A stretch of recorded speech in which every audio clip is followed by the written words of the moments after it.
সূর্য অস্তমিত হলে আবির আভায় যেন আলোক রেশ, বলে ফিস ফিসিয়ে বাতাসের কানে মৃদু ঢেউ নির্নিমেষ। বিলীন হয়ে আলো আঁধার ঘিরে নেয় চারপাশ। আলো নিভে যায়, নিবিড় মন জানালায় লিলুয়া গ্রাস। কার পানে ছোটে সন্ধ্যাকাশে দূরে উড়ে যায় পাখি। আমি শেষ অবধি দেখেছি তার তারা চলা একাকী।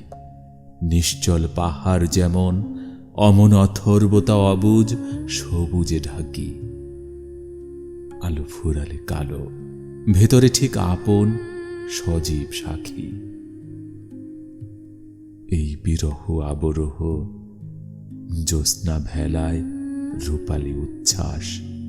হাসনা হেনার ডালে জোনাকির আলোক কারুকাজ। নীরবতা নামে পরিবর্তন প্রত্যয় গোধূলির খামে। নিশতি পাপিয়া ডেকে যায় দূরে, ডেকে যায় দূরে নীরবতা ভেঙে।